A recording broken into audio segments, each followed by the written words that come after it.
Aku datang ke rumah sakit malam itu hanya untuk satu alasan.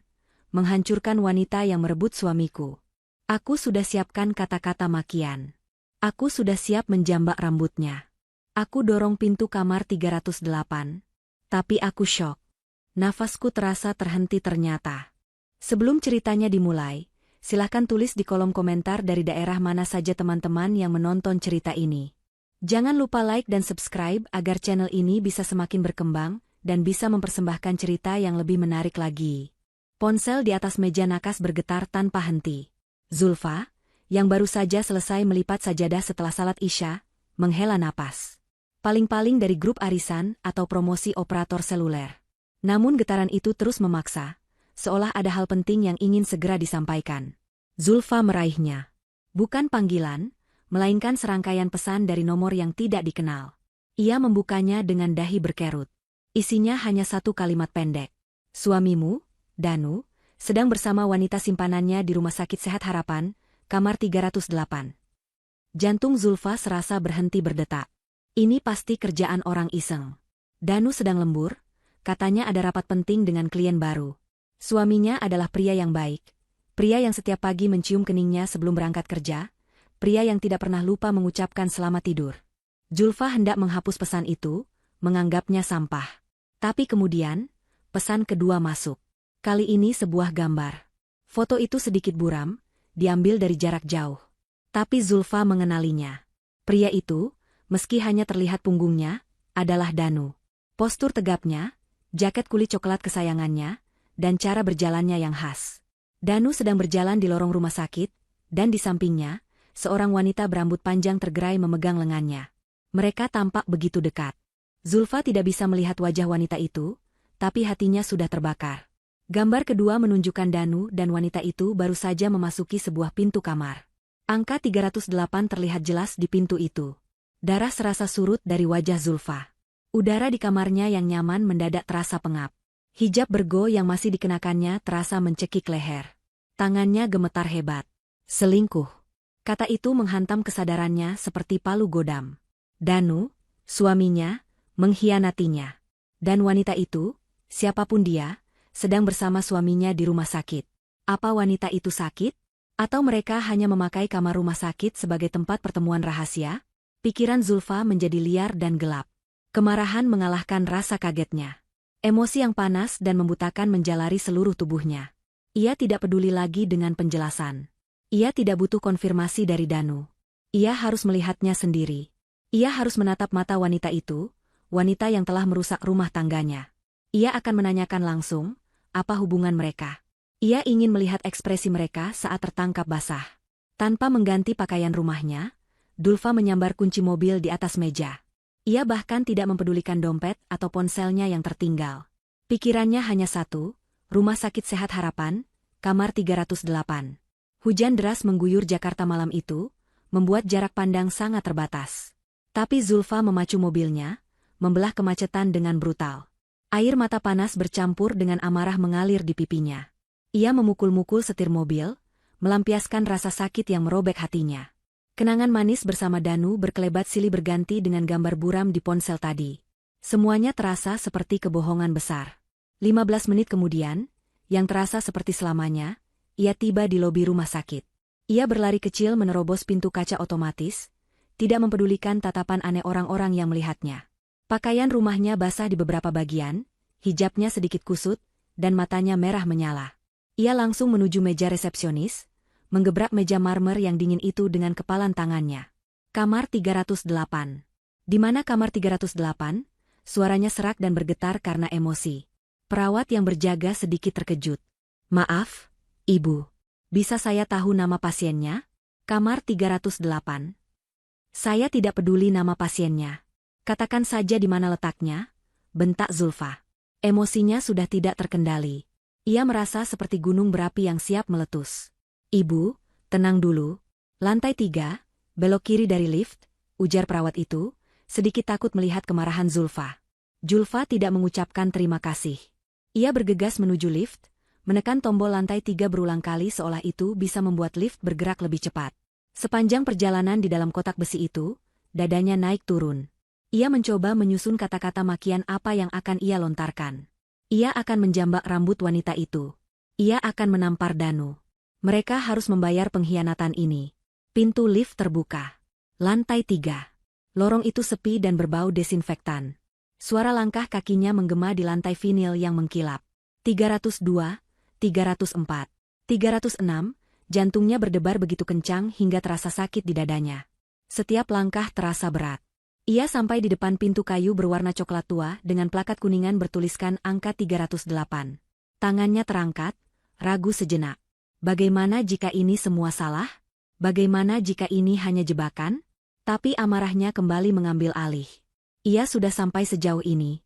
Ia harus tahu kebenarannya. Dengan satu tarikan napas dalam, Zulfa mendorong pintu itu dengan kasar. Pintu terbuka lebar.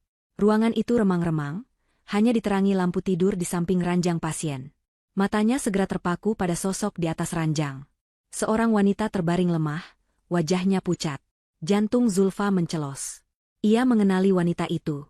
Itu Sarah. Sahabat baiknya sendiri. Sahabat yang sudah ia anggap seperti saudara kandung. Tapi bukan itu yang membuatnya syok hingga membeku. Di samping ranjang, di kursi pengunjung, duduk suaminya, Danu. Ia tidak sedang bermesraan. Ia duduk tertunduk, wajahnya pucat pasi, dan tangannya menggenggam erat tangan Sarah yang terbaring. Danu tampak hancur dan ketakutan. Dan di sofa, di sudut ruangan yang gelap, duduk seorang pria lain. Pria asing berwajah dingin dengan setelan jas mahal. Pria itu menatap lurus ke arah Zulfa yang baru saja menerobos masuk. Tatapannya tenang, tajam, dan sama sekali tidak terkejut. Seolah ia memang sudah menunggu kedatangan Zulfa. Tubuh Zulfa gemetar hebat. Kekuatan di kakinya lenyap seketika. Tas selempang kecil yang dibawanya terjatuh dari bahunya, menimbulkan suara gedebuk pelan yang memecah kesunyian mencekam di kamar itu. Apa yang sebenarnya sedang terjadi di sini? Suara tas Zulfa yang jatuh ke lantai terdengar begitu keras di ruangan yang hening itu. 3 pasang mata kini tertuju padanya. Danu terlonjak dari kursinya seperti tersengat listrik. Wajahnya yang pucat pasi kini berubah menjadi panik luar biasa. Matanya membelalak melihat Zulfa berdiri di ambang pintu, basah kuyup dan gemetar. Zulfa? Sayang? Kamu ngapain di sini? Suara Danu tergagap. Ia buru-buru melepaskan genggaman tangannya dari tangan Sarah, seolah baru saja tertangkap basah melakukan sesuatu yang terlarang. Sarah, yang terbaring di ranjang, hanya bisa memalingkan wajahnya. Bahunya bergetar pelan, ia menangis tanpa suara. Dia terlihat sangat ketakutan, bukan seperti seorang wanita yang baru saja kepergok berselingkuh, melainkan seperti seekor rusa yang terpojok oleh pemangsa. Hanya pria asing di sofa itu yang tetap tenang. Ia tidak bergerak, hanya senyum sinis tipis yang tersungging di bibirnya. Kemarahan Zulfa yang tadi membara mendadak tergantikan oleh kebingungan yang pekat. Skenario yang ada di kepalanya hancur berantakan. Ia datang untuk melabrak suami dan selingkuhannya. Tapi yang ia temukan adalah suaminya, sahabat baiknya, dan seorang pria misterius dalam suasana yang penuh ketakutan dan ketegangan. Zulfa akhirnya menemukan kembali suaranya, meski serak. Aku yang seharusnya bertanya, Danu, kamu ngapain di sini? Ia melangkah masuk, membiarkan pintu tertutup pelan di belakangnya. Matanya beralih dari Danu ke Sarah. Dan kamu, Sarah? Apa ini? Apa yang kalian lakukan di belakangku? Sayang, sumpah, ini nggak seperti yang kamu pikirkan. Danu mendekati Zulfa, mencoba meraih tangannya, tapi Zulfa menarik tangannya dengan kasar. Dengar dulu penjelasanku. Sarah kecelakaan. Dia jatuh dari tangga di kantornya. Aku cuma bantu dia. Dia kan sahabat kamu, Dulfa. Dia nggak punya siapa-siapa lagi di kota ini. Penjelasan Danu terdengar panik dan dibuat-buat. Ada lubang besar dalam ceritanya. Jika hanya kecelakaan, mengapa Danu tampak begitu ketakutan? Mengapa Sarah menangis dalam diam? Dan yang terpenting, siapa pria itu? Zulfa menepis logika Danu. Hatinya masih perih. Bantu? Bantu sampai harus pegangan tangan sepucat itu? Sampai harus sembunyi-sembunyi dari aku? Kenapa kamu nggak bilang kalau sahabatku kecelakaan, Danu? Sebelum Danu sempat menjawab, pria asing di sofa itu berdiri. Ia merapikan jasnya yang mahal dan melangkah pelan mendekati mereka. Cahaya lampu tidur kini menerangi wajahnya yang keras dan tatapan matanya yang dingin. Benar sekali kata suami Anda, ujar pria itu. Suaranya berat dan tenang, namun menyimpan ancaman. Nyonya Zulfa, perkenalkan. Saya Marco. Saya rekan bisnis almarhum ayah Nona Sarah. Kami sedang mengurus beberapa administrasi penting. Zulfa menatap Marco. Nama itu tidak berarti apa-apa baginya. Tapi kehadirannya mengubah segalanya. Emosi Zulfa yang tadi meluap-luap kini mulai surut, digantikan oleh kewaspadaan. Otaknya yang cerdas mulai bekerja. Ia merapikan hijabnya yang sedikit miring, mencoba mengendalikan gemetar di tubuhnya. Ini bukan perselingkuhan biasa. Atau mungkin, ini bukan perselingkuhan sama sekali. Administrasi, ulang Zulfa, suaranya kini lebih terkendali. Ia mengamati sekeliling ruangan. Tidak ada vas bunga, tidak ada keranjang buah, tidak ada kartu ucapan semoga lekas sembuh. Yang ada di meja samping tempat tidur Sarah, adalah setumpuk dokumen tebal yang dijilid rapi. Kertas-kertas itu tampak seperti kontrak legal, bukan rekam medis. Nona Sarah mengalami musibah kecil, lanjut Marco, seolah membaca pikiran Zulfa. Dan Danu, sebagai teman keluarga yang baik, sedang membantu kami menyelesaikan beberapa hal mendesak yang ditinggalkan almarhum ayahnya. Saya rasa, ini bukan urusan Anda, Nyonya Zulfa. Ini masalah bisnis. Ancaman dalam kalimat itu sangat jelas. Marco menyuruhnya pergi. Zulfa menoleh ke Danu. Masalah bisnis? Bisnis apa, Danu? Sejak kapan kamu ikut campur urusan perusahaan ayah Sarah? Danu tidak bisa menatap mata istrinya. Ia menunduk, tangannya terkepal di sisinya. Aku cuma bantu, Zulfa. Ayah Sarah kan baru meninggal. Sarah butuh dukungan. Dukungan atau tekanan? Desis Zulfa. Ia melihat lagi ke arah Sarah. Sahabatnya itu masih membuang muka, tapi Zulfa bisa melihat jejak memar kecil di pelipisnya, yang coba ditutupi rambutnya. Jatuh dari tangga. Marco tertawa pelan. Tawa yang tidak menyenangkan. Anda wanita yang sangat jeli, Nyonya Zulfa. Tapi terkadang, terlalu banyak ingin tahu bisa berbahaya. Ia melirik jam tangan mewahnya. Sudah malam.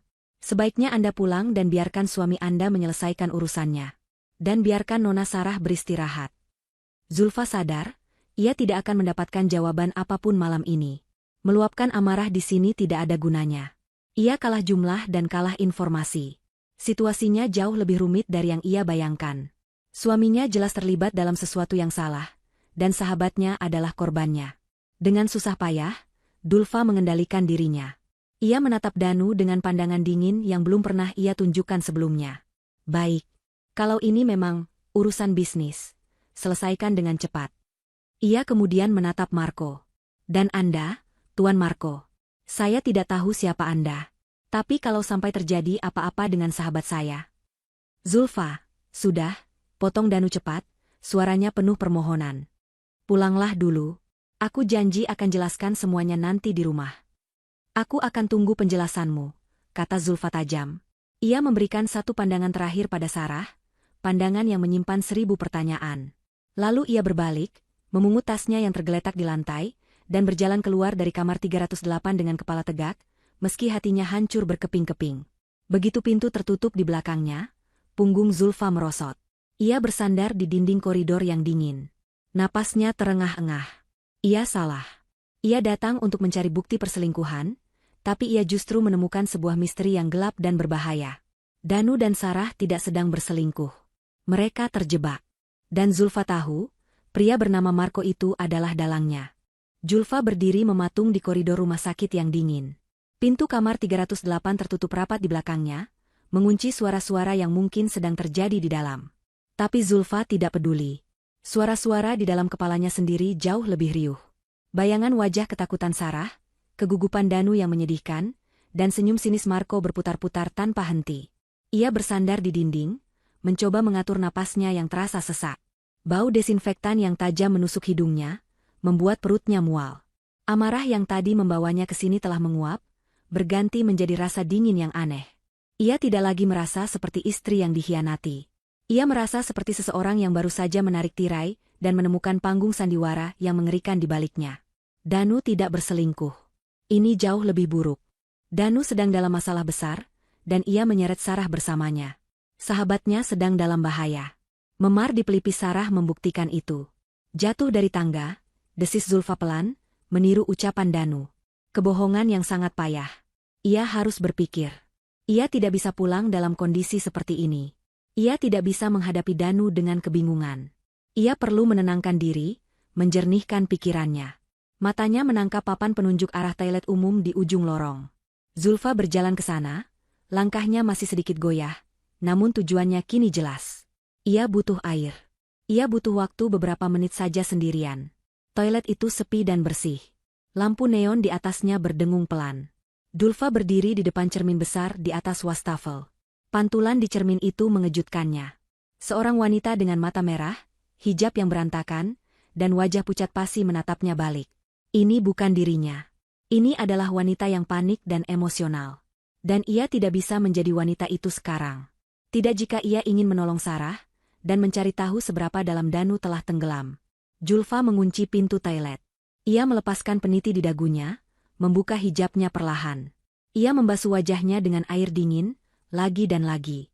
Mencoba menghapus jejak air mata dan rasa panas di pipinya. Ia menatap pantulan wajahnya lagi. Kemudian, ia mengambil keputusan. Ia akan berwudhu. Di tempat yang aneh ini, di tengah kekacauan ini, ia butuh bersuci. Bukan hanya fisik, tapi juga batin.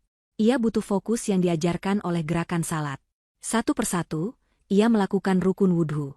Membasuh tangan, berkumur, membasuh hidung. Air dingin yang menyentuh wajahnya terasa menyegarkan. Saat ia mengusap sebagian kepalanya dan kemudian telinganya, ia merasa detak jantungnya yang tadi menggila mulai kembali normal. Saat ia membasuh kakinya, ia merasa pijakannya di lantai keramik yang dingin itu kembali kokoh. Ia tidak lagi gemetar. Ia telah menemukan kembali pusat dirinya. Zulfa mengeringkan wajah dan tangannya dengan tisu. Ia meraih hijabnya, bersiap memakainya kembali. Ia mengangkat pandangannya ke cermin sekali lagi. Dan saat itulah ia melihatnya. Di sudut kanan atas cermin, tersembunyi di balik bayangan lampu, ada tulisan. Bukan noda air, bukan kotoran. Itu adalah tulisan yang dibuat terburu-buru menggunakan lipstik berwarna merah gelap. Tulisan tangan yang sangat ia kenali. Itu tulisan tangan Sarah. Mata Zulfa membelalak. Ia mendekatkan wajahnya ke cermin. Jantungnya kembali berdebar, kali ini bukan karena amarah, tapi karena firasat buruk. Pesan itu singkat, hanya beberapa kata, namun dampaknya menghantam Zulfa seperti kereta barang. Dia mengincar brankas ayahku. Hati-hati. Zulfa membacanya berulang kali. Dia. Pasti Marco. Brankas ayahku. Ayah Sarah, pengusaha kaya yang baru saja meninggal dunia seminggu lalu. Berita kematiannya sangat mendadak. Disebut karena serangan jantung. Zulfa mulai meragukannya. Marco yang mengaku sebagai rekan bisnis, dokumen-dokumen legal di meja, kecelakaan, Sarah, dan kini pesan tentang brankas. Semuanya terhubung. Ini bukan tentang utang piutang biasa. Ini tentang perebutan warisan. Marco sedang menekan Sarah, yang jelas ketakutan setengah mati, untuk mendapatkan akses ke brankas ayahnya. Dan Danu? Apa peran suaminya? Apakah dia pion yang dikorbankan? Atau dia, kaki tangan? Pikiran itu membuat Zulfa mual kembali. Sarah pasti menulis ini saat ia diizinkan ke kamar mandi sendirian, berharap seseorang, siapapun, akan melihatnya. Dan ia berharap Zulfa yang akan datang. Pesan anonim yang ia terima. Apakah itu dari Sarah? Atau dari seseorang yang tahu Sarah dalam bahaya dan ingin Zulfa datang? Tiba-tiba terdengar suara gagang pintu toilet dari luar. Seseorang mencoba membukanya. Jantung Zulfa melompat ke tenggorokannya. Sebentar, serunya, berusaha agar suaranya tidak terdengar panik. Ia harus menghapus pesan itu. Ia tidak boleh membiarkan Marco atau anak buahnya tahu bahwa Sarah telah berkomunikasi. Dengan gerakan cepat, Zulfa mengambil segenggam tisu, membasahinya dengan sabun cair dari dispenser, dan menggosok tulisan lipstik itu dengan sekuat tenaga. Pesan itu memudar, meninggalkan noda merah muda yang samar, lalu hilang sama sekali. Ia menggosoknya lagi dengan tisu kering sampai cermin itu kembali mengkilap. Pintu digedor lagi, kali ini lebih keras. Cepat sedikit. Suara wanita dari luar terdengar kesal. Iya, sebentar. Zulfa buru-buru memakai kembali hijabnya. Tangannya sedikit gemetar saat memasang peniti, tapi ia berhasil. Ia menarik napas dalam-dalam. Ia membuka kunci pintu dan melangkah keluar, berpapasan dengan seorang perawat yang menatapnya dengan kesal. Zulfa hanya menunduk dan berjalan cepat. Ia tidak kembali ke kamar 308. Tidak ada gunanya. Ia berjalan lurus menuju lift. Pikirannya berpacu 1000 km per jam. Brankas. Ia harus mencari tahu tentang brankas itu. Dan untuk melakukannya, Ia harus tahu seberapa dalam keterlibatan Danu. Julfa menekan tombol lift. Saat pintu terbuka, ia melangkah masuk dengan tekad baru. Malam ini belum berakhir. Pertarungan sesungguhnya baru saja dimulai di rumahnya sendiri. Perjalanan pulang terasa sangat panjang. Hujan di luar masih turun, tapi Zulfa tidak lagi mempedulikannya. Radio mobil mati. Satu-satunya suara adalah deru mesin dan wiper yang bergerak monoton.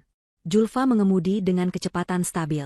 Emosinya telah terkunci rapat di balik topeng ketenangan yang ia pasang di toilet rumah sakit tadi. Ia harus tenang. Ia harus terlihat seperti istri yang bingung dan terluka, bukan istri yang sedang menyusun strategi perang. Ia tiba di rumah lebih dulu. Rumah besar mereka terasa dingin dan kosong. Ia menyalakan lampu ruang tengah, lalu duduk di sofa. Ia tidak mengganti bajunya yang sedikit lembab. Ia menunggu. Setiap detik terasa seperti 1 jam. Ia memikirkan Sarah, sendirian di kamar rumah sakit itu bersama Marco dan Danu. Apa yang mereka lakukan padanya sekarang? Apakah Danu akan melindunginya? Zulfa mendengus pahit. Pria yang ia lihat di kamar 308 tadi tidak terlihat seperti pelindung. Dia terlihat seperti seorang pengecut. 1 jam kemudian, suara mobil Danu memasuki garasi. Zulfa menegakkan punggungnya. Jantungnya berdebar, tapi ia mengendalikannya. Pintu depan terbuka. Danu masuk, tampak kuyu dan lelah luar biasa. Jaket kulitnya basah oleh hujan. Ia tampak kaget melihat Zulfa duduk di ruang tengah menunggunya dalam gelap. "Zulfa, sayang, kamu belum tidur?" Danu meletakkan tas kerjanya, suaranya terdengar ragu. "Aku menunggumu," jawab Zulfa datar. "Kamu bilang mau menjelaskan." Danu menghela napas berat. Ia berjalan mendekat dan duduk di seberang Zulfa, tidak berani duduk di sampingnya. "Dengar, Zulfa. Aku minta maaf. Aku benar-benar minta maaf sudah membuatmu khawatir. Ini semua salah paham." "Jelaskan," tuntut Zulfa. Danu mulai bercerita. Ceritanya persis seperti yang Zulfa duga. Omong kosong yang sudah disiapkan. Ia bilang Sarah benar-benar jatuh dari tangga. Ia bilang Marco adalah rekan bisnis ayah Sarah yang ditugaskan mengurus transisi perusahaan. Ia bilang dokumen-dokumen itu adalah dokumen asuransi dan surat kuasa. Ia bilang ia ada di sana karena Sarah meneleponnya sambil menangis. Panik setelah ayahnya meninggal, dan sebagai sahabat Zulfa, Danu merasa wajib membantu. "Kenapa pegang tangannya?" tanya Zulfa, suaranya masih dingin. "Dia ketakutan, Zulfa. Dia gemetaran. Aku cuma berusaha menenangkan dia. Nggak ada arti apa-apa." "Sumpah?" Danu mencoba meraih tangan Zulfa, tapi Zulfa menarik tangannya. "Dan Marco? Kenapa dia begitu mengintimidasi? Kenapa dia bilang ini bukan urusanku?" Dia memang orangnya begitu, sayang. Kaku. Tipe pebisnis lama. Dia nggak suka ada orang luar di rapat penting. Tadi itu situasinya memang tegang karena menyangkut aset perusahaan yang besar. Dia nggak bermaksud jahat. Danu berbohong." Zulfa bisa melihat kebohongan itu di matanya yang terus bergerak gelisah. Zulfa memutuskan untuk memainkan kartunya. Ia berpura-pura. Ia menghela napas panjang, seolah beban di dadanya terangkat. Aku kaget. "Mas. Aku terima pesan aneh. Aku pikir kamu selingkuh. Dengan Sarah. Sahabatku sendiri." Air mata mulai menggenang di pelupuk matanya. Kali ini, air mata itu adalah bagian dari sandiwaranya. Melihat Zulfa menangis, ekspresi Danu langsung berubah lega. Inilah reaksi yang ia harapkan. Kemarahan karena cemburu jauh lebih mudah ditangani daripada kecurigaan terhadap Marco. "Enggak, sayang. Astaga. Enggak mungkin aku begitu. Aku cinta sama kamu," katanya, kini berani pindah duduk di samping Zulfa, merengkuhnya. Zulfa membiarkan Danu memeluknya, meskipun rasanya ia ingin muntah. "Aku takut, Mas. Pria itu, Marco, dia menakutkan." "Enggak apa-apa. Semua sudah beres. Besok urusannya selesai, dan aku nggak akan ketemu dia lagi. Sekarang kamu istirahat ya. Aku capek sekali. Aku mandi air hangat dulu terus tidur." Danu mengecup kening Zulfa. Ia adalah seorang pengecut yang lari dari masalah. "Iya, Mas. Kamu istirahatlah," kata Zulfa lembut. Danu tersenyum, lega karena badai telah berlalu. Ia tidak tahu bahwa badai sesungguhnya baru akan dimulai. Zulfa menunggu 1 jam penuh setelah Danu masuk ke kamar tidur mereka. Ia menunggu sampai ia mendengar suara dengkuran halus dari suaminya. Pukul 2 dini hari. Rumah itu sunyi senyap. Zulfa bangkit dari sofa. Langkahnya tidak bersuara di lantai marmer. Ia tidak pergi ke kamar tidur. Ia pergi ke ruang kerja Danu. Ruang kerja itu adalah wilayah kekuasaan Danu. Julfa jarang masuk ke sana. Danu selalu bilang pekerjaannya sebagai konsultan properti butuh kerahasiaan klien. Dulu Zulfa menghargainya. Malam ini, ia tidak peduli. Ia menyalakan lampu meja yang temaram. Ruangan itu rapi. Rak-rak buku penuh dengan buku desain arsitektur dan majalah properti. Meja kerja bersih. Julfa mulai mencari. Ia tidak tahu apa yang ia cari. Ia hanya mengikuti instingnya. Ia membuka laci meja. Hanya alat tulis, kalkulator, dan beberapa kartu nama. Laci kedua berisi proposal proyek. Laci ketiga terkunci. Zulfa tersenyum tipis. Ia mengambil penjepit kertas dari laci pertama, membengkokkannya. Setelah beberapa detik mengutak-atik lubang kunci sederhana itu, laci itu terbuka. Isinya hanya beberapa kwitansi lama. Zulfa berdiri dan mengamati ruangan itu. Pasti ada sesuatu. Di mana seorang pria menyembunyikan rahasia tergelapnya? Matanya tertuju pada sebuah piagam penghargaan besar yang tergantung di dinding di balik meja kerja Danu. Piagam proyek besar pertama Danu, yang selalu ia banggakan. Zulfa mendekat. Ia mengetuk bingkai itu. Suaranya solid. Ia mengetuk dinding di sebelahnya. Berbeda. Sedikit bergema. Ia menggeser piagam penghargaan yang berat itu. Dan di sanalah, sebuah kotak brankas digital kecil berwarna hitam, tertanam rapi di dalam dinding. Jantung Zulfa berdebar kencang. Suaminya, yang katanya tidak punya rahasia darinya, memiliki brankas tersembunyi. Ia menatap tombol-tombol angka itu. Kode. Pasti kombinasi angka yang penting. Ia mencoba tanggal pernikahan mereka. Gagal. Lampu merah berkedip. Ia mencoba tanggal ulang tahunnya. Gagal. Ulang tahun Danu. Gagal. Zulfa memejamkan mata. Berpikir. Tanggal apa yang sangat penting bagi Danu? Tanggal yang ia anggap sebagai miliknya sendiri? Lalu ia ingat. Tanggal di piagam penghargaan yang baru saja ia geser.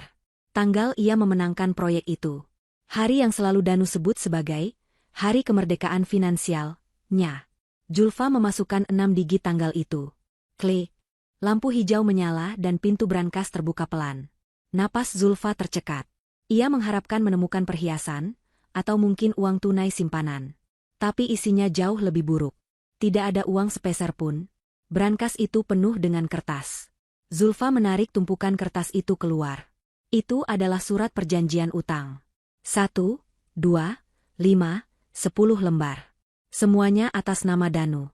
Dan perusahaan yang memberinya pinjaman. Zulfa membaca nama di kop surat itu, PT. Mega Sinergi Investama. Nama direktur, Marco. Mata Zulfa memindai angka-angka itu. 300 juta. 500 juta. 200 juta lagi. Tanggalnya semua dalam 6 bulan terakhir. Dan di bagian klausul, tertulis jelas, pinjaman untuk pelunasan utang kartu kredit dan utang perjudian. Perjudian. Suaminya yang alim, yang tidak pernah absen salat Jumat, adalah seorang penjudi berat. Total utangnya mencapai miliaran rupiah. Semuanya menjadi jelas seketika. Pesan dari Sarah. Kepanikan Danu. Kehadiran Marco. Danu bukan membantu Sarah. Danu terjerat utang pada Marco. Danu tidak bisa membayarnya. Dan Marco, si lintah darat, melihat peluang ketika ayah Sarah yang kaya raya meninggal. Dia menugaskan Danu. Dekati sahabat istrimu. Cari tahu di mana ayahnya menyimpan brankasnya. Paksa dia memberikannya padaku. Lakukan ini, atau nyawamu gantinya. Kecelakaan Sarah. Memar di pelipisnya. Itu pasti perbuatan Marco untuk menekan Sarah, dan Danu hanya diam melihatnya. Pengkhianatan ini 100 kali lebih busuk daripada perselingkuhan. Danu telah mengorbankan sahabat istrinya sendiri untuk menyelamatkan kulitnya dari utang judinya. Zulfa tidak menangis. Kemarahannya kini telah mengeras menjadi baja. Rasa cintanya pada Danu menguap begitu saja. Yang tersisa hanyalah rasa jijik. Dengan tangan yang stabil, ia mengambil satu lembar surat perjanjian utang yang nilainya paling besar. Ia melipatnya rapi dan memasukkannya ke dalam saku bajunya. Ia mengembalikan sisa kertas itu ke dalam brankas. Menutup pintunya. Memasukkan kode acak agar terkunci. Dan menggeser kembali piagam penghargaan itu ke tempatnya. Ia mematikan lampu meja dan berjalan keluar dari ruang kerja itu. Ia bukan lagi Zulfa, sang istri. Ia adalah Zulfa, sang penuntut keadilan. Dan ia baru saja menemukan senjata pertamanya. Zulfa tidak tidur sama sekali. Ia kembali ke kamar tidur mereka dan berbaring di samping Danu, memunggunginya. Ia bisa mendengar napas teratur suaminya, napas seorang pria yang lega karena kebohongannya dipercaya. Rasa jijik menjalari kulit Zulfa. Kertas perjanjian utang di saku bajunya terasa panas, seperti membakar kain. Setiap tarikan napas Danu terdengar seperti penghinaan bagi Zulfa dan bagi Sarah, yang kini sendirian dan ketakutan di rumah sakit. Ia tidak bisa menunggu. Ia tidak bisa membiarkan Sarah di tangan Marco dan pionnya, Danu. Pesan di cermin itu adalah teriakan minta tolong. Dia mengincar brankas ayahku. Zulfa harus kembali ke rumah sakit. Ia harus bicara dengan Sarah sendirian. Pukul 4 pagi, alarm subuh berbunyi di ponselnya. Danu menggeliat, tapi tidak bangun. Zulfa segera mematikannya. Inilah kesempatannya. Ia bangkit dari tempat tidur tanpa suara.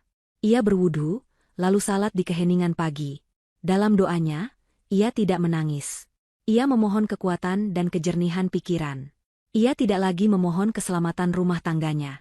Rumah tangga itu sudah hancur berkeping-keping di ruang kerja Danu. Kini, ia memohon keselamatan untuk Sarah dan keadilan untuk semua kejahatan yang telah terjadi. Setelah salat, ia berganti pakaian. Ia memilih gamis berwarna gelap dan hijab instan yang praktis. Ia menyisipkan kertas utang itu kembali ke sakunya, bersama dengan ponselnya. Ia mengambil kunci mobilnya. Dengan langkah ringan, ia keluar dari rumah. Ia akan beralasan pergi ke pasar subuh jika Danu kebetulan bangun. Tapi Danu tetap tertidur lelap. Perjalanan kembali ke rumah sakit Sehat Harapan terasa berbeda. Jalanan sepi. Udara pagi yang dingin terasa menusuk. Zulfa kini datang bukan dengan amarah buta, tapi dengan sebuah misi. Ia tahu ia tidak bisa masuk lewat lobi. Marco pasti sudah menempatkan orang untuk berjaga. Ia memarkir mobilnya agak jauh dari pintu masuk utama, di dekat area instalasi gawat darurat yang lebih sibuk. Ia masuk melalui pintu UGD, berbaur dengan keluarga pasien lain yang tampak cemas.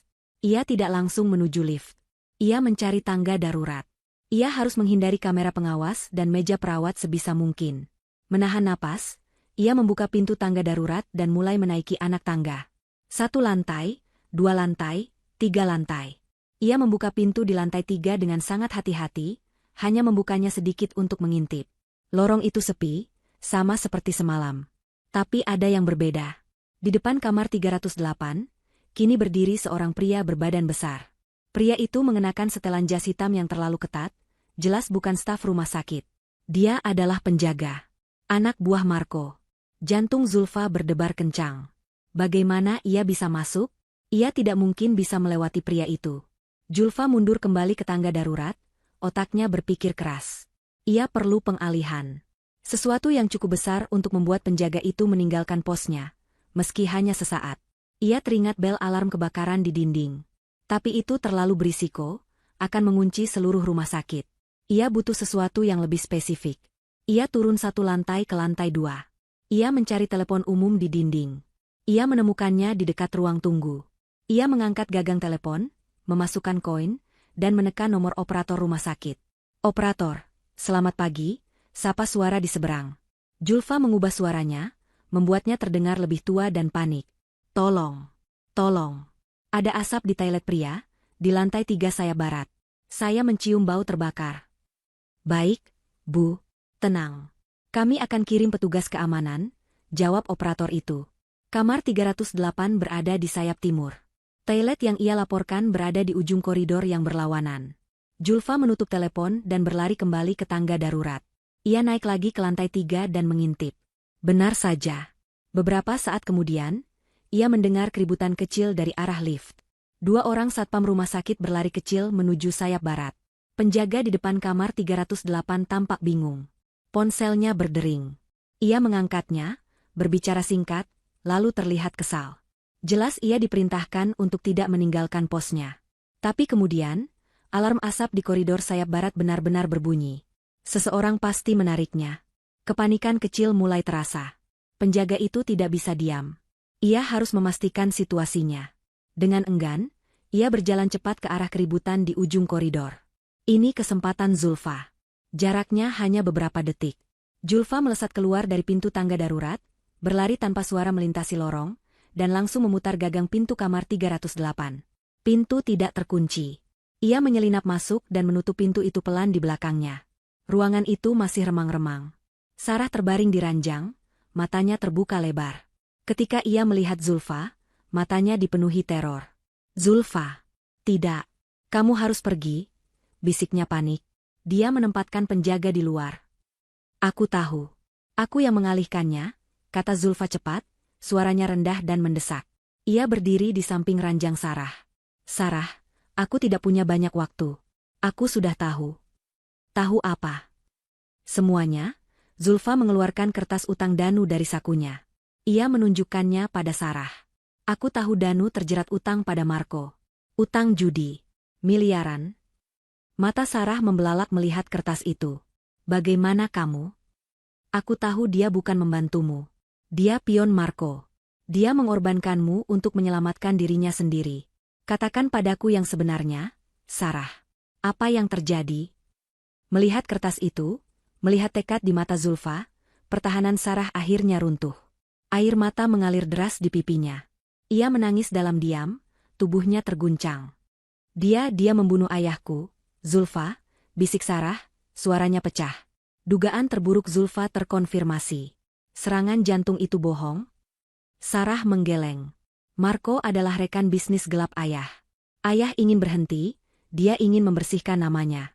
Marco tidak mau. Mereka bertengkar hebat di kantor. Marco mendorong ayahku. Ayah jatuh, kepalanya terbentur meja. Tapi Marco tidak memanggil ambulans. Dia mencekik ayahku dengan bantal sofa. Dia membuatnya terlihat seperti serangan jantung. Aku tahu, karena apa, Sarah? Karena ayahku meneleponku saat mereka bertengkar. Dia tidak sengaja menekan nomor panggil cepatku. Aku mendengar semuanya, Zulfa. Aku mendengar ayahku memohon. Aku mendengar suara Marco, isak Sarah. Zulfa memegang tangan sahabatnya erat. Lalu Danu? Setelah ayah meninggal, Marco datang padaku. Dia bilang dia tahu aku mendengar semuanya. Dia mengancam akan membunuhku juga. Tapi dia butuh sesuatu. Brankas utama ayahku. Dia tidak tahu kodenya. Dia tahu Danu suamimu, dan aku sahabatmu. Dia menemukan kelemahan Danu. Utang judinya. Dia menyuruh Danu mendekatiku, berpura-pura membantuku, untuk memaksaku memberitahu kode brankas itu. Kecelakaanmu? Sarah menyentuh memarnya. Bukan kecelakaan. Aku menolak memberitahu kodenya. Salah satu anak buah Marco mendorongku di tangga. Hanya peringatan, katanya. Agar aku mau bekerja sama. Dan Danu ada di sana, Dulfa. Dia melihatnya. Dia melihat anak buah Marco mendorongku. Dan dia tidak melakukan apa-apa. Dia hanya memalingkan muka. Rasa jijik yang dingin menjalari tulang punggung Zulfa. Pengkhianatan Danu ternyata lebih dalam dan lebih busuk dari yang ia bayangkan. Aku tidak tahu isi brankas itu, lanjut Sarah, suaranya putus asa. Tapi ayah bilang itu adalah asuransi jiwaku. Marco tidak akan membiarkanku hidup setelah dia mendapatkannya. Kita harus ke polisi, kata Zulfa tegas. Tidak. Sarah mencengkeram lengan Zulfa. Kita tidak punya bukti. Hanya rekamanku yang tidak jelas. Marco akan menghancurkan kita. Dia punya koneksi di mana-mana. Sarah kemudian merogoh sesuatu dari balik bantalnya. Tangannya gemetar. Tapi ayah memberiku ini. Tepat sehari sebelum dia meninggal. Dia bilang ini jauh lebih penting daripada brankas di kantor. Dia bilang, jika terjadi apa-apa padanya, aku harus membawa ini ke tempat yang aman. Sarah membuka telapak tangannya. Di sana tergeletak sebuah kunci kecil yang kuno. Kunci safe deposit box. Ini kunci kotak simpanan di bank sentral, bisik Sarah. Bukan brankas yang dicari Marco. Ini kotak rahasia atas nama ibuku yang sudah meninggal. Aku yakin semua buktinya ada di sana. Bukti rekaman yang jelas, dokumen, semua yang kita perlukan untuk menghancurkan Marco. Sarah menekan kunci itu ke telapak tangan Zulfa. Pergi, Zulfa. Cepat, ambil isinya. Jangan percaya pada siapapun, terutama Danu. Selamatkan dirimu. Aku tidak akan meninggalkanmu di sini, kata Zulfa. Kamu harus, desak Sarah. Tepat saat itu, mereka mendengar suara langkah kaki berat di luar pintu. Penjaga itu kembali. Pergi, lewat kamar mandi. Sarah menunjuk pintu di sudut ruangan. Ada jendela ventilasi, tembus ke area servis. Cepat. Tepat saat gagang pintu kamar 308 mulai berputar, Zulfa berlari ke kamar mandi, mengantongi kunci kecil itu. Kunci itu terasa berat, seberat nyawa sahabatnya. Pintu kamar mandi tertutup tepat saat pintu utama kamar 308 terbuka. Jantung Zulfa serasa berhenti berdetak. Ia mendengar suara penjaga itu, berat dan kasar. Apa yang terjadi? Kenapa alarmnya berbunyi? Lalu ia mendengar suara lain. Suara yang membuat darahnya mendidih. Suara Danu. Tidak tahu. Mungkin korslet. Kau sudah cek? Suara Danu terdengar tegang. Dia ada di sini. Pagi-pagi buta, dia sudah kembali untuk menjaga tawanannya. Zulfa tidak bisa kabur lewat ventilasi. Itu terlalu berisiko dan memakan waktu.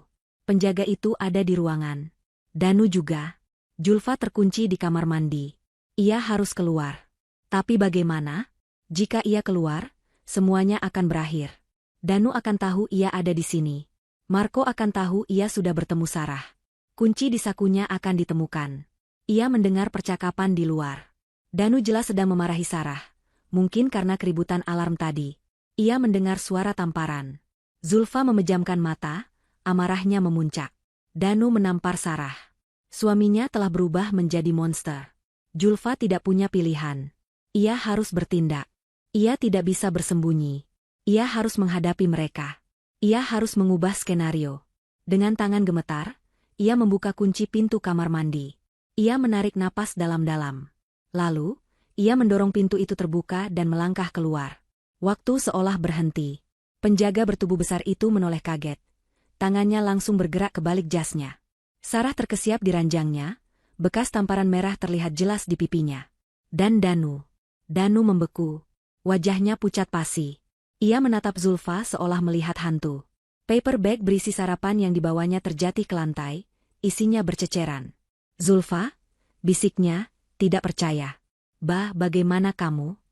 Penjaga itu menatap Danu, lalu ke Zulfa. Siapa dia? Kenapa dia bisa ada di kamar mandi? Danu tergagap. Dia istri saya. Inilah saatnya. Zulfa tidak memberinya waktu untuk berpikir. Ia harus mengambil kendali. Ia tidak boleh terlihat seperti penyusup yang ketakutan. Ia harus terlihat seperti istri yang sedang marah. Zulfa melangkah maju, melewati Danu, dan langsung menatap penjaga itu dengan tatapan paling tajam yang bisa ia kumpulkan. Dan siapa kamu? Kenapa kamu ada di kamar sahabat saya? Keluar, bentak Zulfa. Penjaga itu terkejut. Dia menatap Danu, meminta arahan. Tapi Zulfa tidak berhenti. Ia berbalik menghadap Danu. Dan ia melepaskan semua amarah yang ia pendam, namun dengan skenario yang berbeda. Skenario yang bisa dipahami oleh penjaga itu. Skenario perselingkuhan. Jadi ini kelakuanmu, Mas? Teriak Zulfa, suaranya menggema di ruangan itu. Ia menunjuk Sarah. Kamu bilang dia kecelakaan. Kamu bilang kamu bantu dia. Tapi pagi-pagi buta kamu sudah di sini. Bawa sarapan. Pakai penjaga segala. Supaya aku nggak bisa masuk. Gitu? Supaya aku nggak bisa ganggu kalian berdua? Danu benar-benar bingung. Dia tidak menduga reaksi ini. Zulfa, bukan. Ini nggak seperti itu. Pelankan suaramu. Pelankan suaraku.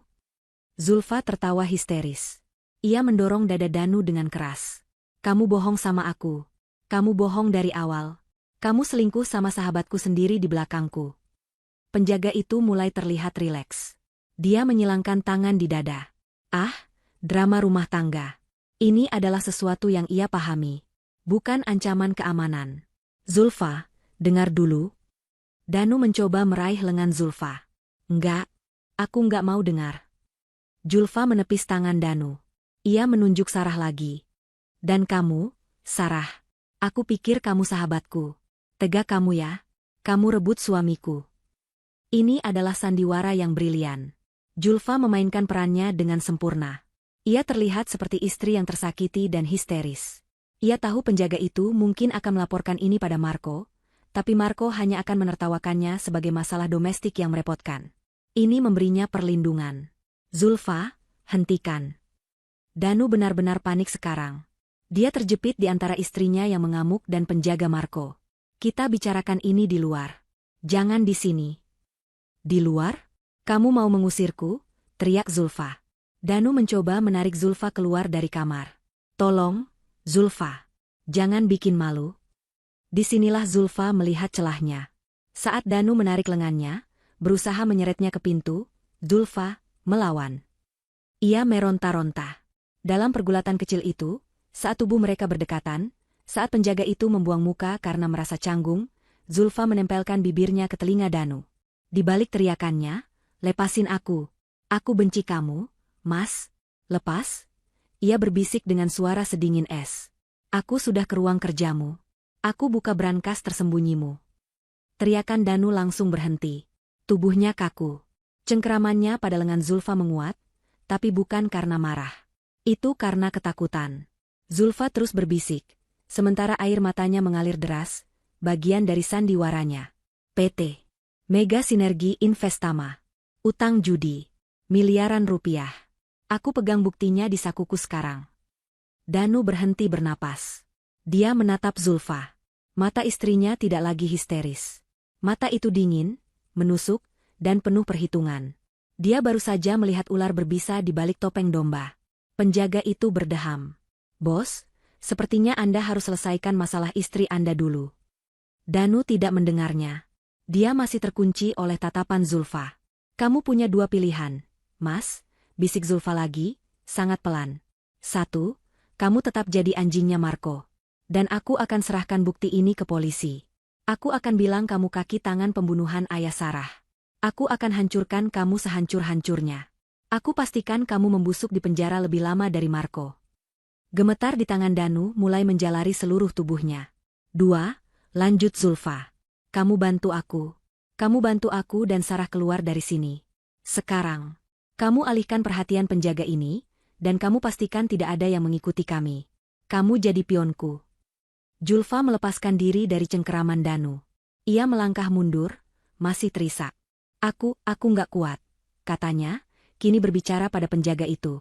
"Aku mau pulang." Ia menatap Danu untuk terakhir kalinya. Tatapan yang memberi ultimatum. "Kamu pilih sekarang. Tetap di sini dengan selingkuhanmu, atau antar aku pulang dan selamatkan dirimu." 5 detik. Danu menelan ludah. Keringat dingin membasahi pelipisnya. Dia si pengecut. Dia si penjudi. Dan seorang penjudi selalu tahu kapan harus melipat kartu buruknya, dan beralih ke meja yang menawarkan harapan. Dia melihat ke penjaga itu. "Tunggu di luar," perintah Danu pada penjaga itu. Suaranya gemetar, tapi tegas. "Tapi Bos Marco." "Aku bilang tunggu di luar. Aku harus menenangkan istriku," bentak Danu. Penjaga itu menggerutu, tapi akhirnya menurut. Dia melangkah keluar dan menutup pintu. Danu langsung berbalik menghadap Zulfa. Wajahnya adalah topeng keputusasaan. "Apa-apa rencanamu?" bisiknya, kalah telak. Danu menatap Zulfa dengan mata terbelalak. Seluruh warna telah terkuras dari wajahnya. Pria yang beberapa jam lalu masih menjadi suami yang ia cintai, kini terlihat seperti orang asing yang menyedihkan. Seorang pengecut yang terpojok. Ia kalah telak. Pilihan yang diberikan Zulfa bukanlah pilihan, melainkan ultimatum. Di satu sisi, kehancuran total di tangan istrinya. Di sisi lain, secercah harapan untuk selamat dengan menjadi pion istrinya. Pria itu memilih untuk selamat. Apa yang harus aku lakukan?" bisik Danu, suaranya parau karena ketakutan. "Pertama," kata Zulfa, suaranya kini tenang dan dingin. Ia melangkah mendekati Sarah, yang masih menatap ngeri ke arah Danu, pipinya memerah bekas tamparan. Zulfa mengabaikan Danu sejenak dan menatap sahabatnya. "Kamu akan baik-baik saja, Sarah. Aku janji."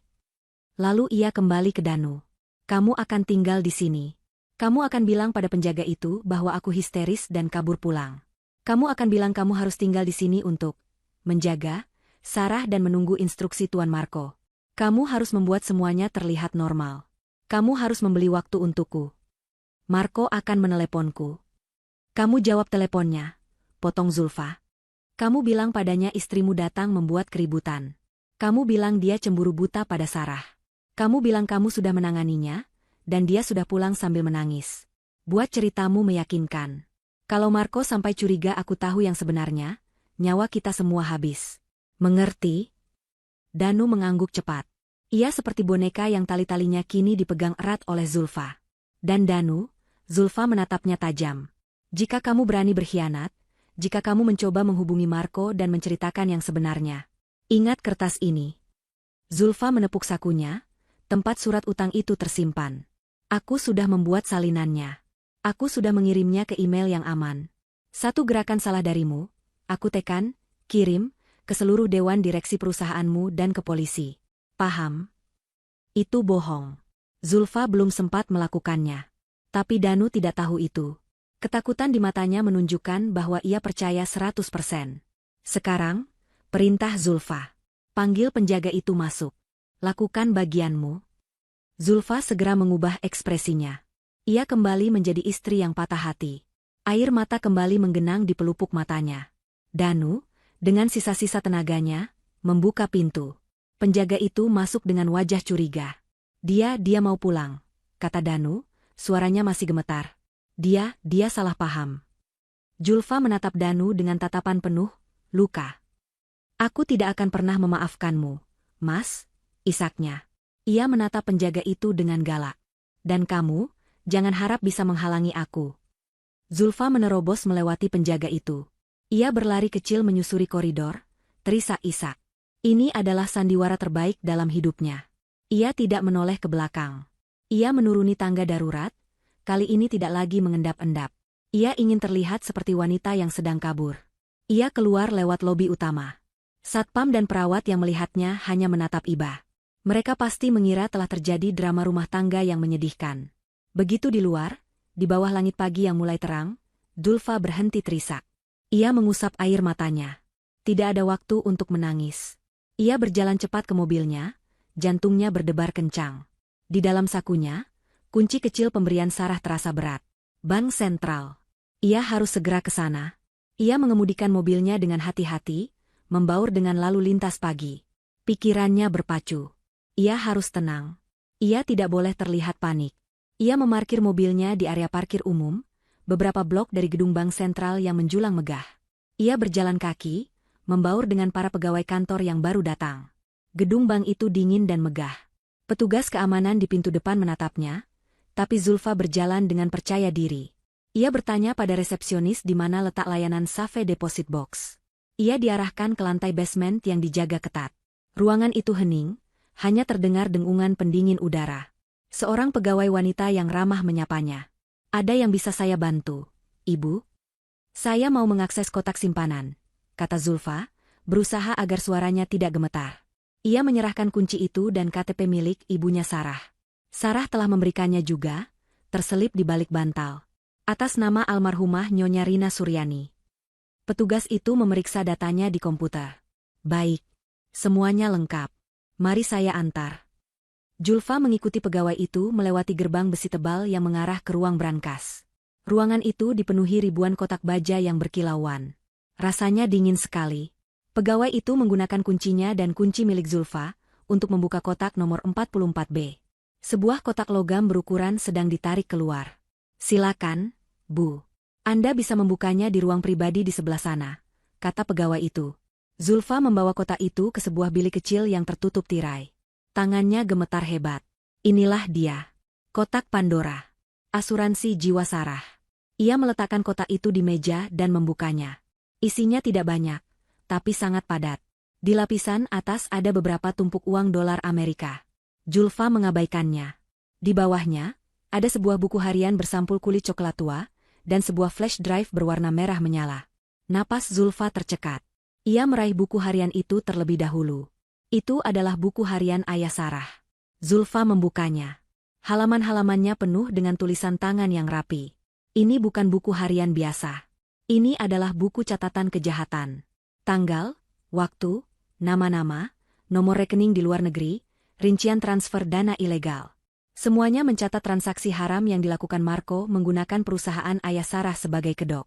Zulfa membalik cepat ke halaman-halaman terakhir. Tulisannya menjadi lebih panik. Ayah Sarah menulis bahwa Marco menjadi semakin serakah. Bahwa ia ingin mengambil alih seluruh perusahaan. Bahwa ia diancam. Lalu, entry terakhir. Ditulis hanya beberapa jam sebelum ia meninggal. Dia di sini. Marco datang ke kantorku tanpa janji. Dia marah besar. Aku sudah menyalakan perekam suara di laci mejaku. Apapun yang terjadi, rekamannya ada di flash drive merah. Aku tahu dia akan menghabisiku. Sarah, putriku, jika kau membaca ini, gunakan ini. Jangan percaya polisi. Gunakan ini untuk menghancurkannya. Ayah menyayangimu. Zulfa menutup buku itu. Air matanya akhirnya menetes. Pria ini tahu dia akan mati, dan dia meninggalkan senjata terakhir untuk putrinya. Dan flash drive itu. Itulah rekamannya. Bukti pembunuhan. Zulfa tidak membuang waktu. Ia memasukkan buku harian dan flash drive itu ke dalam tasnya. Ia juga mengambil uang tunai itu. Ia akan membutuhkannya. Ia mengembalikan kotak logam itu ke tempatnya. Ia keluar dari bilik, mengembalikan kotak itu kepada pegawai bank, dan menandatangani buku tamu. Ia berjalan keluar dari ruang brankas, kembali ke lobi utama. Jantungnya berdebar kencang, tapi kini bercampur dengan secercah harapan. Ia punya senjatanya. Ia punya buktinya. Ia melangkah keluar dari pintu kaca gedung bank yang dingin, kembali ke trotoar yang ramai. Ia harus pergi. Ia harus mencari tempat aman untuk menyalin data ini. Ia tidak akan kembali ke rumahnya. Ia melambaikan tangan memanggil taksi yang lewat. Saat ia masuk ke dalam taksi dan menutup pintu, ia melirik ke seberang jalan. Sebuah sedan hitam yang terparkir di sana, yang seingatnya tidak ada saat ia datang, menyalakan mesinnya. Saat taksi yang ditumpangi Zulfa mulai bergerak, sedan hitam itu ikut bergerak, menjaga jarak dua mobil di belakang mereka. Zulfa menelan ludah. Jantungnya serasa jatuh ke perut. Danu telah melakukan tugasnya. Tapi Marco tidak bodoh. Dia tidak hanya mengandalkan Danu. Dia sudah menempatkan ekor untuk mengawasi rumah sakit, atau mungkin rumahnya. Dan mereka telah mengikutinya sampai ke bank. Keringat dingin mulai membasahi pelipis Zulfa. Hijab yang dikenakannya terasa gerah. Pantulan di kaca spion taksi itu menegaskan ketakutannya. Sedan hitam itu tetap di sana. Melaju dengan tenang namun pasti, mengikuti setiap belokan yang diambil taksi. Mereka adalah profesional. Zulfa sadar ia tidak sedang diikuti oleh preman biasa. Ini adalah anak buah Marco yang terlatih. Dia tidak bisa pulang. Itu adalah tempat pertama yang akan mereka sergap. Dia tidak bisa ke rumah kerabat. Dia tidak mau membahayakan orang lain. Dan dia tidak bisa ke kantor polisi. Seperti yang diperingatkan oleh ayah Sarah dan Sarah sendiri, Marco punya koneksi. Menyerahkan bukti mentah ini ke sembarang petugas patroli sama saja dengan bunuh diri. Bukti itu akan hilang, dan Zulfa akan dibungkam selamanya. Dia harus mengurus para pengikut ini terlebih dahulu. Dia harus menjebak mereka. "Pak," kata Zulfa kepada sopir taksi. Suaranya ia paksa agar tetap tenang, meski di dalam ia berteriak. Sepertinya kita sedang diikuti." Sopir taksi itu, seorang pria paruh baya, melirik ke spion tengah. Wajahnya langsung menegang. "Iya, Bu. Mobil hitam itu dari tadi nempel terus." "Pak, tolong bantu saya. Saya akan bayar Bapak 3 kali lipat argo. Bisa?" Sopir itu ragu sejenak. Tapi tatapan putus asa di mata Zulfa dan janji uang tunai meyakinkannya. "Ibu mau kemana?" "Saya tahu satu tempat. Ini sedikit rumit. Tolong ikuti arahan saya. Dan jangan sampai mereka kehilangan jejak kita. Buat seolah-olah kita tidak tahu kita diikuti." Sopir itu mengangguk. "Baik, Bu. Pegangan." Zulfa mulai memberi arahan. Ia tidak memilih jalan tol atau jalan besar yang lurus. Ia mengarahkan sopir taksi itu masuk ke jalan-jalan yang lebih kecil, melewati pasar yang ramai, berputar di bundaran lebih dari satu kali, lalu masuk ke kawasan industri tua di pinggir kota. Sedan hitam itu terus menempel. Mereka sabar.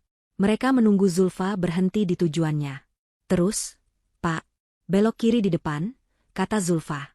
Mereka memasuki sebuah jalan buntu yang diapit oleh gudang-gudang tua. Di ujung jalan, sebuah gerbang seng yang tinggi dan berkarat berdiri setengah terbuka.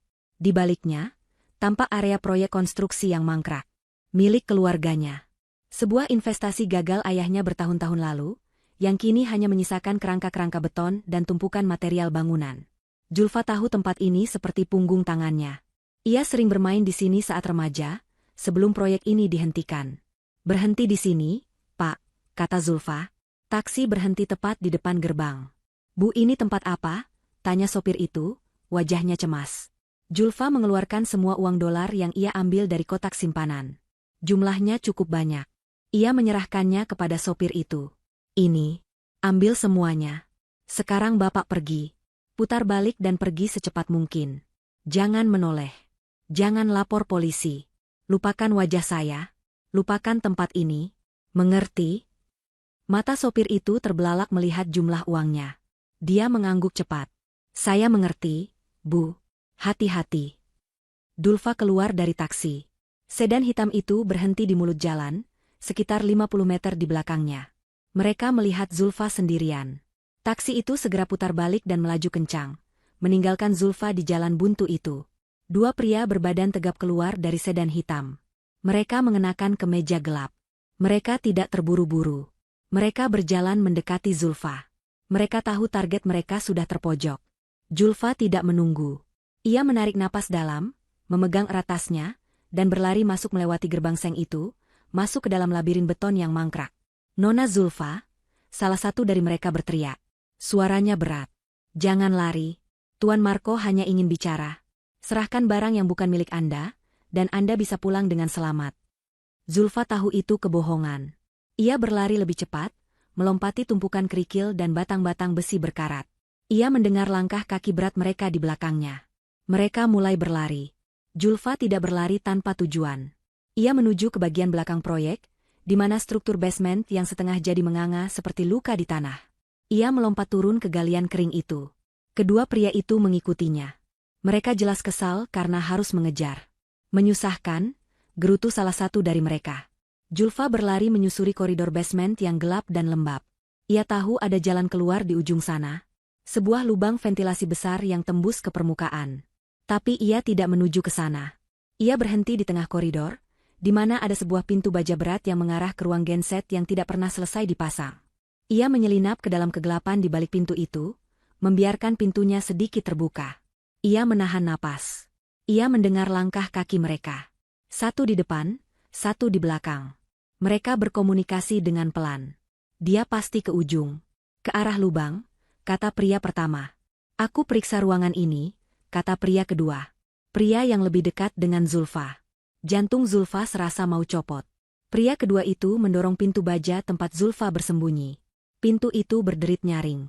Ruangan itu gelap gulita. Pria itu menyalakan senter dari ponselnya.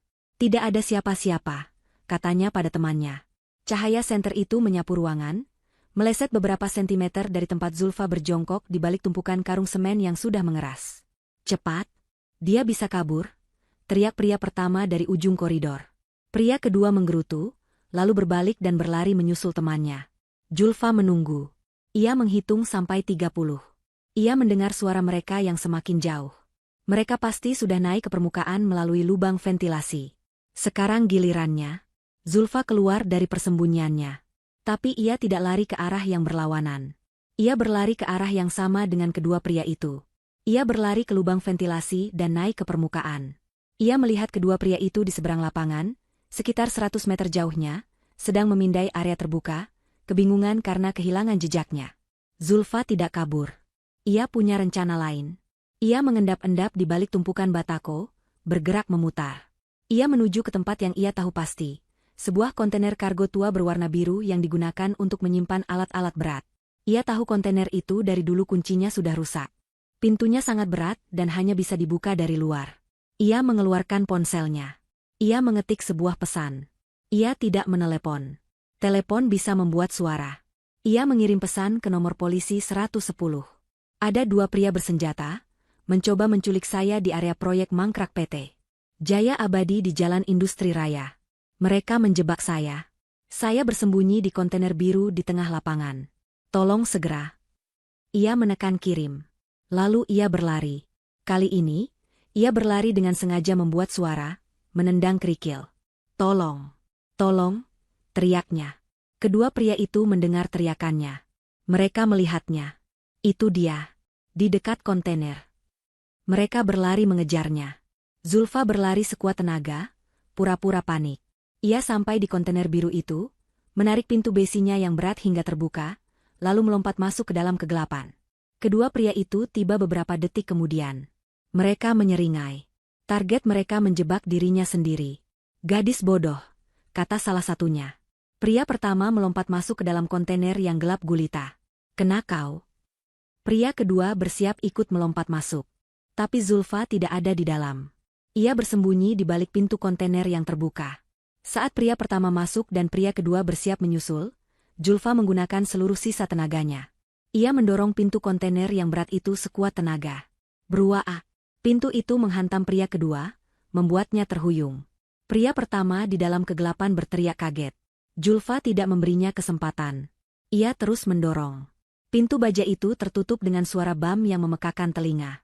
Julfa segera meraih sebatang besi cor yang sudah ia siapkan di dekat situ, dan mengganjalkannya ke gagang pintu, menguncinya dari luar.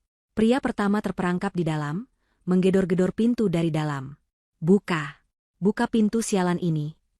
Pria kedua, yang tadi terkena hantaman pintu, terbaring di tanah, mengerang kesakitan. Tangannya sepertinya patah. Zulfa berdiri terengah-engah, tubuhnya gemetar karena adrenalin. Ia menatap pria yang kesakitan di tanah dan mendengarkan teriakan panik dari dalam kontainer.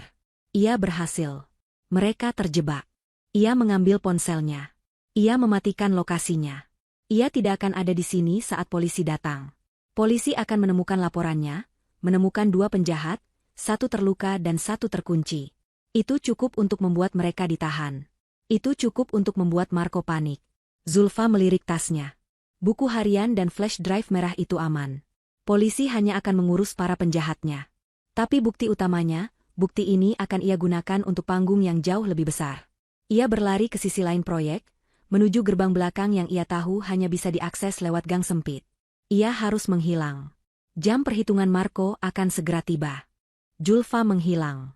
Selama 3 hari, ia tidak bisa dihubungi. Ia membuang kartu SIM lamanya di tempat sampah, jauh dari area proyek mangkrak. Ia menyewa sebuah kamar motel kecil yang dibayar tunai di pinggiran kota, menggunakan KTP seorang wanita yang ia temukan di dompet yang hilang, yang ia masukkan ke kotak amal setelah mengambil KTP-nya, sebuah dosa kecil untuk tujuan yang lebih besar, pikirnya.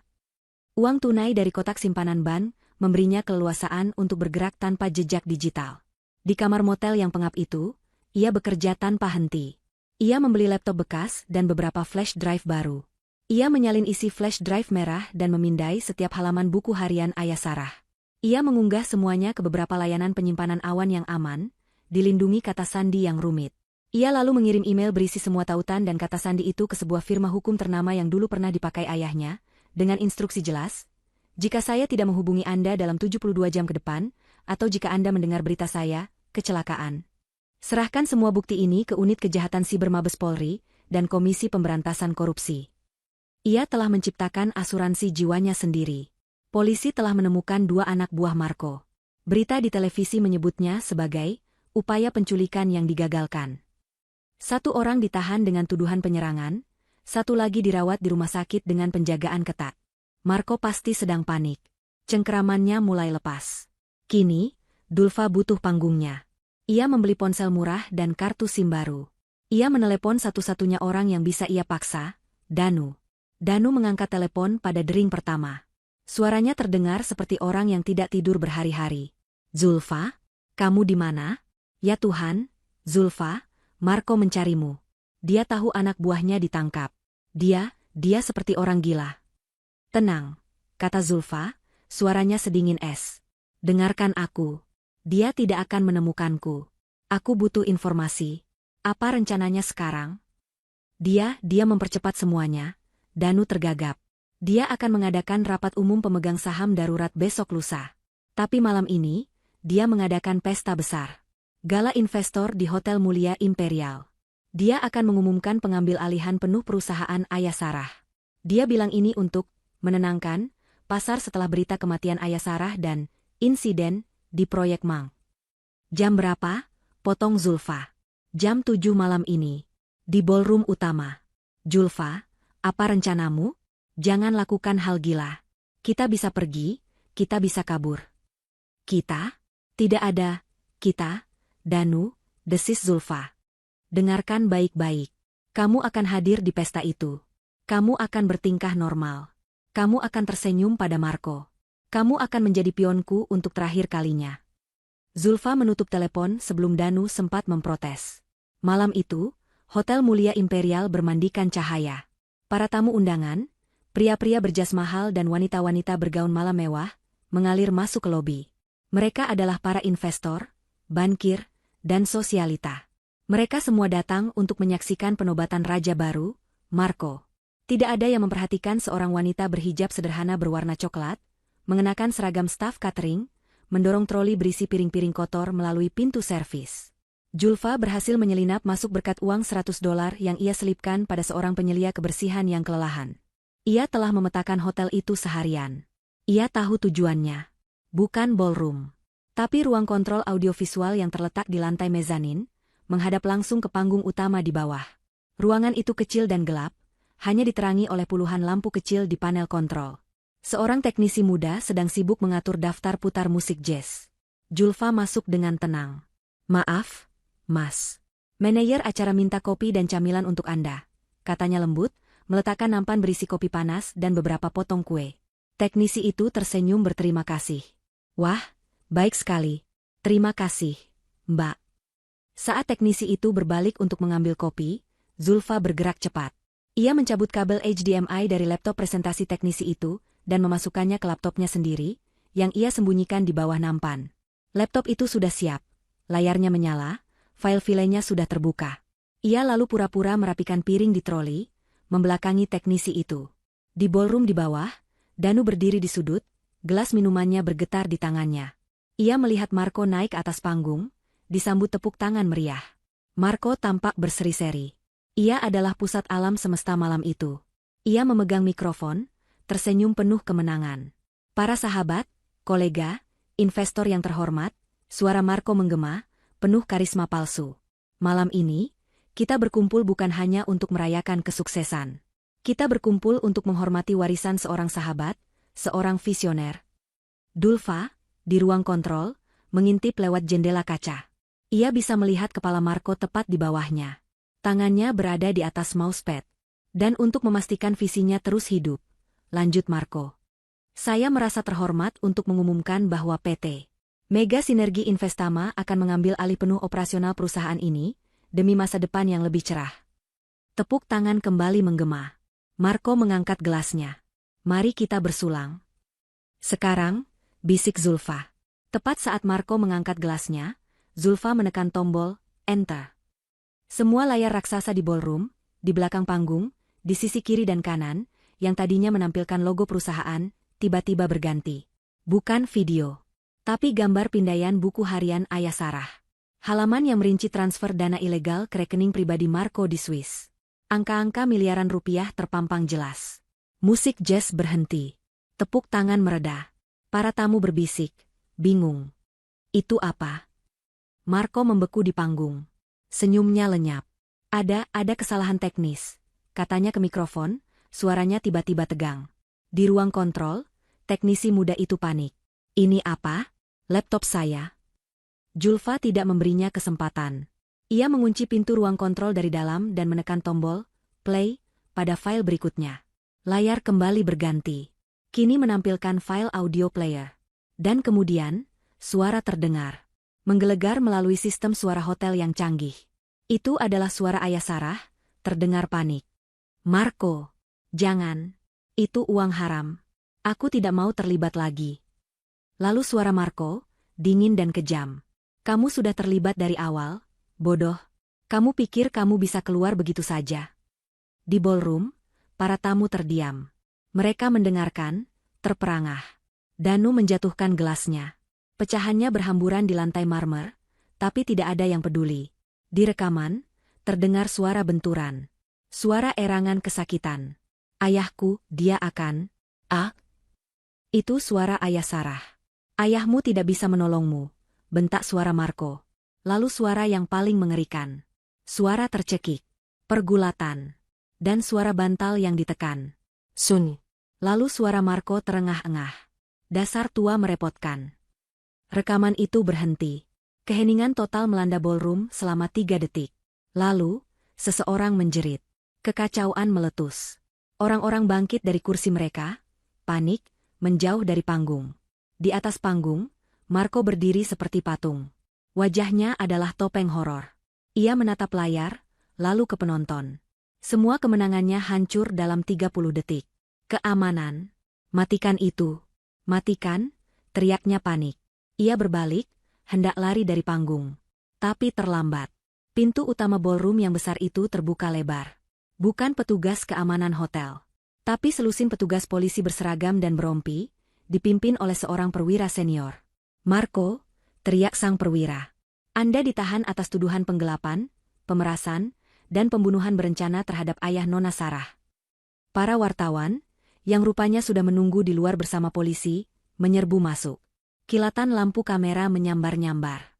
Marco mencoba kabur lewat pintu belakang panggung, tapi dua petugas sudah mencegatnya. Ia terjatuh, tersungkur di atas panggung kemenangannya sendiri. Mereka memborgol tangannya di belakang punggungnya. Saat mereka menyeret Marco melewati kerumunan yang kacau, ia mendongak. Ia melihat ke ruang kontrol di lantai mezanin. Di balik kaca, Zulfa berdiri menatapnya. Hijab coklatnya berdiri tegak. Wajahnya tenang. Mata mereka bertemu. Marco tidak berteriak. Dia hanya menatap, matanya dipenuhi kebencian murni. Dia tahu siapa yang telah menghancurkannya.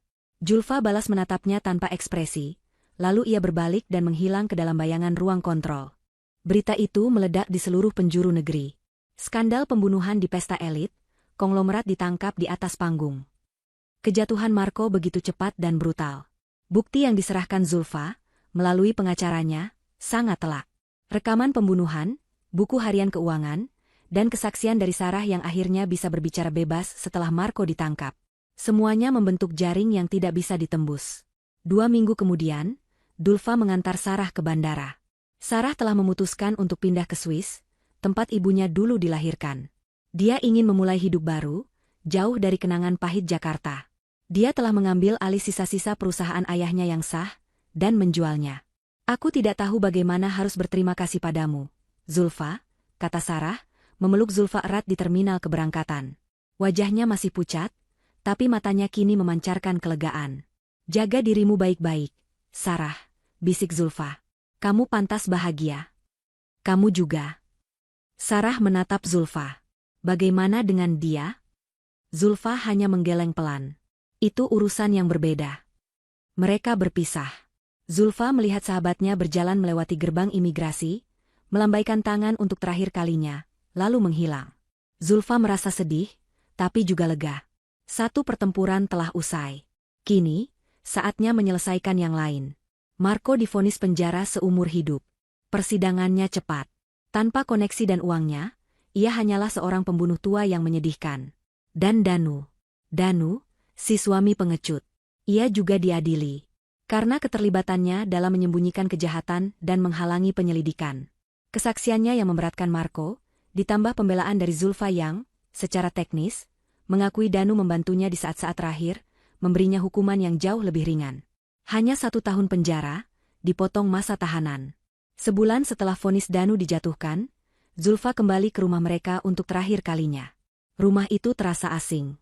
Ia mengemasi barang-barang pribadinya. Ia tidak mengambil banyak. Hanya pakaian, buku-bukunya, dan sajadahnya.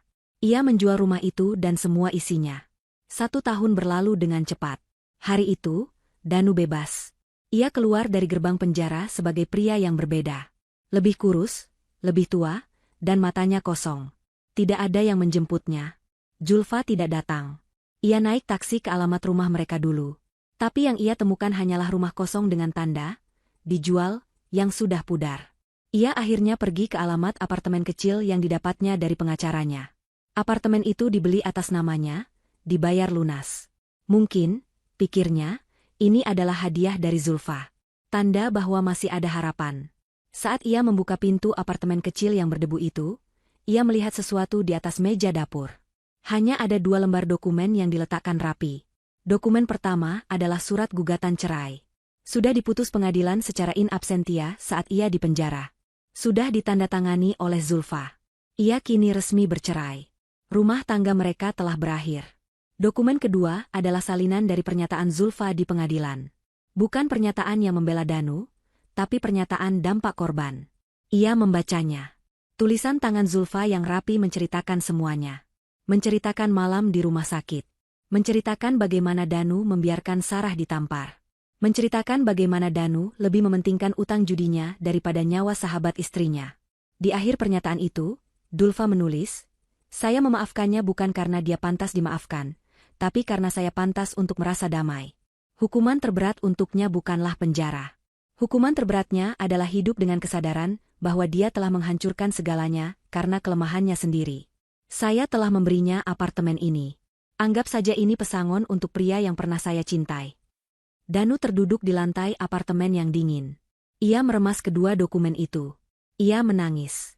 Bukan tangis penyesalan. Tapi tangis seorang pria yang sadar bahwa ia telah kehilangan segalanya.